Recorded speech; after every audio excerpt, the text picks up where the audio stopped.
to the Wealthy LaLa Show with myself, Laurie Laursen. Today is episode 170-2. It's Friday. It's the weekend. What do you guys got planned? It is my birthday tomorrow. So this podcast is being published on August 16th, 2019, and my birthday is August 17th. So how's it get any better? It's kind of cool. It's on a Saturday. So we're going to be going to my cousin's house for a few hours. Her son is turning 17. Actually, yeah. Or he would be 17 by the day of the party. And so we're going to go there for a couple hours. And then we've got some plans after. Going to just sort of enjoy the day. Yeah. It's kind of just sort of a fun day to celebrate yourself. I like it. So what I wanted to talk about today is, so the other day I was listening to an audio book. So it's not an actual like book that you can buy, but it's an audio that you can get. You can actually even get it through Amazon or Audible. And it's called The Power of Vulnerability with Brene Brown. So if you guys have heard of Brene Brown, she's done some two incredible TED Talks, one on, I think, vulnerability and one on shame. And incredible. This woman, her wisdom, she actually studies this stuff. And oh man, I find her stuff, I want to say, in my world, very full-hearted, very wholehearted. So I was able to get The Power of Vulnerability as the audios. I got the CD set. I got it through the library system. So I'm currently listening to it right now.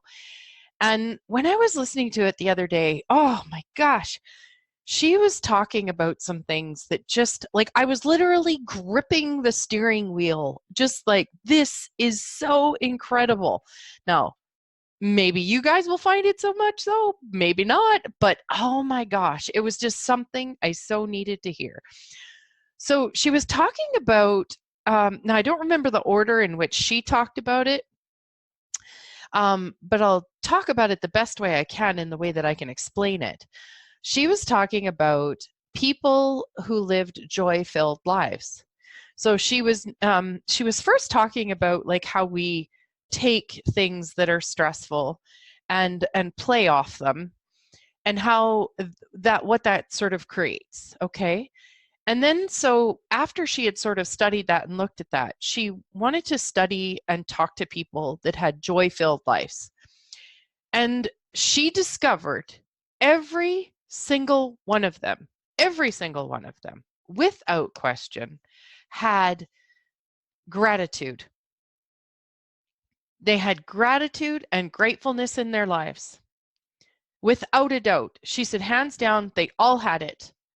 Now, what was really interesting is, Brene was using for an example how, say, how many of you have kids, she says to the audience. And most people put their hands up, and she said, like if you've ever stood over your kids and looked at them and felt this overwash of love, and then all of a sudden kind of went to this, oh shit, I hope nothing ever happens to them. And she actually in the audiobook tells this story about this family that mom and a dad and two kids, and they jump in a car, and they're, as they're driving along, they're having fun, and they actually started, the mom and the kids started singing, and then the next thing you know, the dad kind of begrudgingly or, hesitantly, he joins in, and they're having a really good time. And she says to the crowd, what happens next? And pretty much every person in the room brought up some kind of like doom and gloom. They got in an accident, something bad happens. And as she refers, the other shoe is going to drop.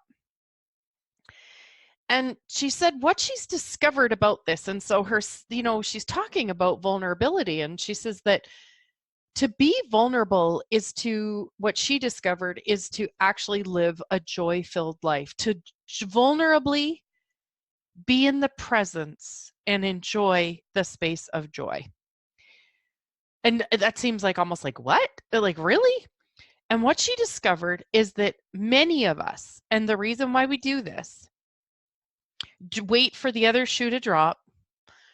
Something's going good. Oh, it's not going to be able to keep going good for this long.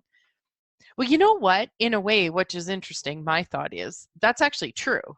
Something does end up eventually happening in life. Like, and even Brene says this, like, none of us are going to get out of this life unscathed. Someone we love is going to die. We're maybe going to have an accident. We're going to have an illness. Someone around us is going to have an illness. Like, we may lose our job, like just whatever. All of us we're all going to be impacted by something. But she said waiting for the other shoe to drop is actually a way of keeping ourselves out of vulnerability. It's actually putting up walls. And she likened it to like living in a house. And, when you're a kid, you live in the house, all the windows and doors are open. You've got someone who's sort of protecting the door, like overlooking, overseeing, keeping, watch on what comes in and out. And then something happens and we like, oh, I don't want that to happen again. So we shut those windows. Then something else happens, maybe a teacher, humiliates us or something, and we shut the door. And then one of our siblings, picks on us or something, and then we close another window. And she says what ends up happening is we end up closing all the windows off, and we end up like putting up, and I'm going to say in my words, like barriers around ourselves. We harden our heart. We put walls around our heart. And she said that what that does is it stops us from living a vulnerable life, and it stops us from living a joy-filled life. And she even talks about numbness in it too, which is something I can certainly relate to. Like, it's like you don't let yourself get too excited about things because, it could be taken away or whatever. And when she was talking about this, she said that she actually interviewed people that had actually had those type of phone calls, like their child has died, their parent has died, they've lost their job, they've just, someone doesn't want to go out with them anymore, like someone breaks up with them, someone divorces, whatever. And she says nothing can ever prepare you for those calls, those situations. And so what you need to do is what she says is, well, not need to do. It's like being invited to live as vulnerably and joyfully as you can in every moment. Not protect yourself and not allow yourself to live joy or happiness or fun or playfulness because of the fact that something could come and take it away. So you're going to be prepared. You're going to be ready for that thing that's going to show up. And that preparedness and that readiness, what that ends up actually doing is it actually literally cuts you off from the joy, the vulnerability, the, almost like I want to say realness, the wholeness of life. And this was just so incredibly mind-blowing for me to have her break it down in that way, to see that we should be milking the joy and enjoyment out of life as much as we possibly can. Because all of those things, or any of those things that are going to show up in our lives, are actually truly going to, like, our protection to them is actually not going to protect us from them. And I wonder if we had so much more strength with the joy, the happiness, the fun, the play, the enjoyment of life, how much more resilience we would have with those situations. I mean, how many of us know people that it's like, oh, I knew that was going to happen. I knew things were going to be worse. And then we allow ourselves to be right about life sucking. Now, what's really interesting is Brene Brown talks in there about how she was quite she would be very, and I'm going to use my words, okay, because I can't remember exactly what words she used, but she would be kind of, go more into the drama of things and the more worst case scenario. And she found that she would do that, with her kids. She even talked about, this was just so funny. This is so extreme, but it's so hilarious. She's like, and I'm at the front of the room telling you guys this. she ends up sharing about how her and her husband went on a date night. They had a great date night. It was a fun night. They'd reconnected. They had great conversations, and they're coming home and they're walking up the walkway, holding hands to go in the house, and they've got a babysitter with their 2 kids. And all of a sudden she stops and goes, "Oh my God, like what if there was 2 guys that were going to shoot us on the other side of this hedge? Like we will have to let our babysitter know that if something like that happens, that she would have to call my mother first so my mother could see the bodies and so the kids wouldn't see them and so that my mom could tell them what has happened." And her husband is like dumbfounded, and he's like been with her for a long time, and he looks at her and he goes, "I guess the date's over, hey?" And she's like, "No, no, no, really." And she goes into more detail about it. And she was talking about how she believes that when we watch the news, when we watch shows like CSI, when we watch shows like Law and Order, when we, watch the news about murders and hijacks and 9/11 and all those kind of things, that we're not actually geared to hold those kind of things, those kind of, images and situations. And when we do, it's almost like, in my words, we use them against us. And we then live in fear moving forward. It's reminding me of, where did I read this? I think it might have been on the Facebook or where I saw this or on the news. But in Times Square in New York, in Times Square, a vehicle, a motorbike, and I may have said this on a previous show, a motorbike backfired more than once.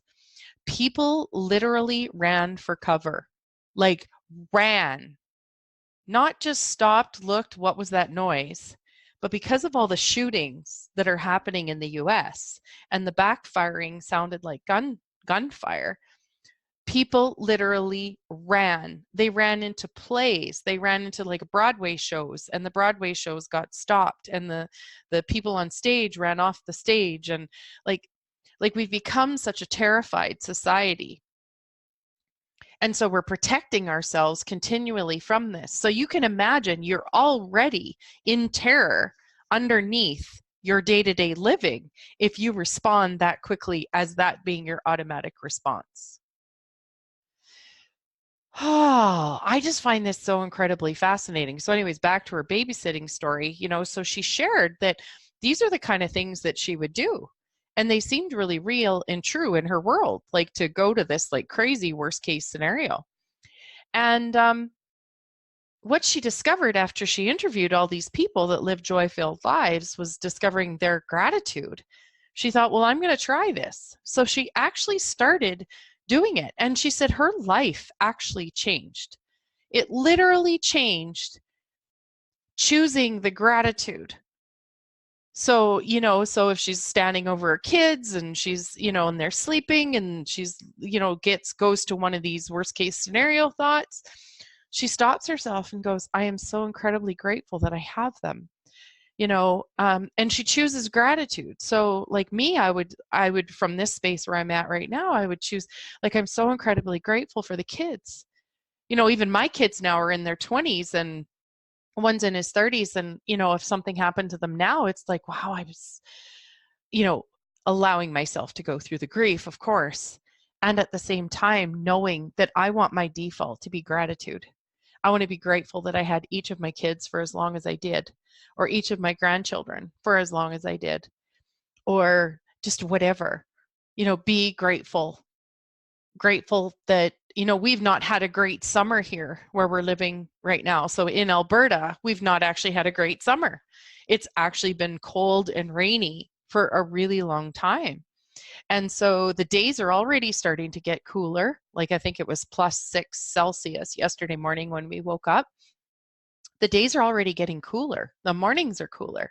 Already you wear a sweater in the morning, then maybe shorts in the afternoon, and then something cooler at night. You can't wear shorts into the night unless you're a real tough person, but the mosquitoes will get you too, because those have been special this year. But really, it's like, what can we be grateful for? Be grateful that we didn't have a tornado, be grateful that like our crops are still okay. Ours are, like, they're still okay. Grateful that we have a roof over our head. Grateful that, we have a warm house to be in when it's raining. Grateful for the air conditioning that we have that we can turn off and on as the weather permits, So, oh gosh, as we kind of wrap up today, like I just really want to encourage you, like if there's any way that you can invite in gratitude, if there's any way you could listen to that audio, it is incredible. It's about 6 or 7 CDs. It is so good. Just so incredibly grateful for it. So incredibly grateful that I choose gratitude more and more. And I'm not saying that at first it was uncomfortable. It's like, oh, this is so Pollyanna, like, haha, but the more I choose it, it's actually a bit uncomfortable because it does seem kind of almost a bit unreal and too simple. But the more I choose it, the greater and better and funner my life gets. So I will have more of that. And I'd love for you to have more of that too. So just what else is possible with that? So have an amazing rest of your day. Thank you so much for listening. And I am so incredibly grateful for you and for this podcast and the computer and the internet that allows me to choose this. So yay! Okay, you guys have a great day.